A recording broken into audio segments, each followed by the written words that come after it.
रहीम अल्हम्दुलिल्लाहि व कफ़ा व सलामुन अला इबादिहिल्लज़ीना इस्तफ़ा अम्मा बाद। अज़ीज़ान मुहतरम, आप हज़रात के सामने हदीस जिब्राइल बयान की गई थी कि जिब्राइल अलैहिस्सलातु वस्सलाम नबी अलैहिस्सलातु वस्सलाम के पास मजलिस में तशरीफ़ लाए और जिब्राइल अलैहिस्सलातु वस्सलाम ने हुज़ूर सल्लल्लाहु अलैहि वसल्लम से दरियाफ़्त फरमाया कि इस्लाम क्या है। उसके बारे में हुज़ूर सल्लल्लाहु अलैहि वसल्लम ने फरमाया था कि ईमान ये है कि तुम अल्लाह पर ईमान लाओ, उसके फ़रिश्तों पर ईमान लाओ, उसके रसूलों पर ईमान लाओ, क़यामत के दिन पर ईमान लाओ, अच्छी बुरी तकदीर पर ईमान लाओ। तो ईमान क्या है?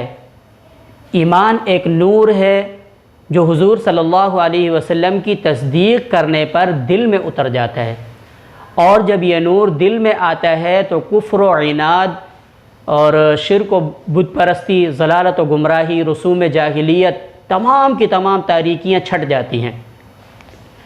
और उन बातों को जो हुज़ूर सल्लल्लाहु अलैहि वसल्लम लेकर आए, कर दिखाया या जिनकी ख़बर दी है नूर बसीरत के ज़रिए से, वो क़तई और सच्ची समझी जाती हैं। इंसान उनको क़तई और सच्ची समझता है। हुज़ूर सल्लल्लाहु अलैहि वसल्लम ने इरशाद फरमाया कि कोई शख्स कामिल मोमिन नहीं हो सकता उस वक़्त तक जब तक कि उस दीन के मुताबिक न हो जाए जो मैं लेकर आया हूँ, अपनी तमाम ख्वाहिशात को उस दीन के ताबे ना कर ले जो मैं लेकर आया हूँ। ये नूर, ये ईमान अल्लाह रब्बुल इज़्ज़त ने हमारे अंदर बग़ैर किसी मेहनत के हमें अता फ़रमा दिया। इस पर सद शुक्र अदा करना चाहिए। और इस ईमान की वजह से क्या क्या मिलता है उसके बारे में तो हमें जन्नत में जाकर ही इत्तिला होगी। लेकिन एक बात काबिल ज़िक्र है, वो आपसे ज़िक्र करूँगा कि ईमान के बारे में एक छोटा सा वाक़या है कि एक काफिर और एक मुसलमान दोनों मछली का शिकार करने के लिए निकले।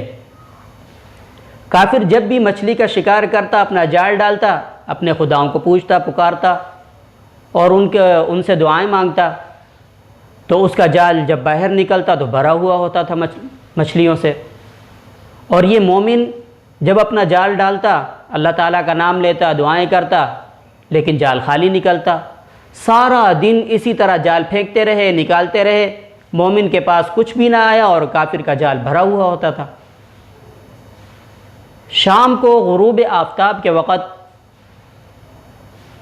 जब इस मोमिन बंदे को देखा कि ये अपना जाल डालता है और एक मछली उसके जाल में आई, उसने हाथ से वो मछली पकड़ी, लेकिन किस्मत, वाह किस्मत उसकी कि वो मछली फिसली और उछल कर दोबारा पानी में चली गई। बड़ा शर्मिंदा हुआ ये इसी हालत में, शर्मिंदगी की हालत में अपने घर की तरफ दोनों लौट गए। और काफिर बड़ा खुश व खुर्रम था कि उसका कशकोल भरा हुआ था, ज़मील उसकी भरी हुई थी। तो मोमिन के साथ जो फरिश्ता था उसने अल्लाह रब्बुल इज़्ज़त से अर्ज़ किया, या अल्लाह, ये क्या माजरा है कि तेरा बंदा तेरा नाम लेता है, तुझे पुकारता है, तुझसे दुआएं करता है और उसको खाली हाथ भेज दिया। और काफिर जो बुत परस्ती करता है, अपने माबूदान बातिला से मांगता है, उसको झोली भर कर दे दिया आपने। अल्लाह रब्बुल इज़्ज़त ने इस मोमिन के लिए जो जन्नत के अंदर एक महल तामीर किया हुआ था, फरिश्ते के सामने कर दिया कि देखो इस महल को। ये महल देखने के बाद, ये नेमतें देखने के बाद क्या ये बंदा अफसुर्दा और गमज़दा होगा? और इस काफिर के लिए जिसको दुनिया में ही इतनी नेमतें दे दी गई थी, एक जहन्नम के अंदर एक दर्दनाक अजाब तैयार किया गया था उसके लिए। उस फरिश्ते को वो दिखाया कि देखो इसके लिए दुनिया के अंदर ही हमने उसको जो मांगा वो अता कर दिया, दे दिया हमने उसको, लेकिन आखिरत में उसके लिए दर्दनाक अजाब है, देखो इसको। तो क्या जन्नत वाला महल देखने के बाद ये मोमिन शर्मिंदा होगा? और काफिर जो इतना खुश व खुर्रम है कि उस वक़्त जहन्नम का अजाब देखने के बाद वो खुश व खुर्रम रहेगा? तो फरिश्ते ने कहा कि आपकी ज़ात की कसम, बिल्कुल ऐसा नहीं हो सकता। सुभान अल्लाह, अल्लाह ताला के यहाँ ईमान की क्या कदर व कीमत है। अल्लाह रब्बुल इज़्ज़त ने ईमान की बदौलत जन्नत के अंदर जो जो नेमतें रखी हुई हैं, हमें अगर दुनिया में पता चल जाए तो हमारे एक एक पल इबादत में गुजर जाए, नेकियों में गुजर जाए, नेकोकार बन जाए। लेकिन अल्लाह रब्बुल इज़्ज़त ने उनको तमाम आँखों से छुपा दिया। यही वजह है कि अल्लाह रब्बुल इज़्ज़त ने जो दुनिया के एवज़ ऐसी ऐसी नेमतें रखी हैं वो किसी आँख ने भी नहीं देखी, किसी कान ने सुनी भी नहीं है, और दिल में किसी के ये ख्याल भी नहीं गुज़रा कि वो कैसी कैसी नेमतें होंगी।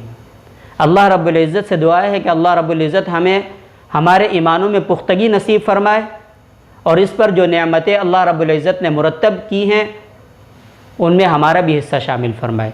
व आखिर दावाना अनिल हम्दुलिल्लाहि रब्बिल आलमीन।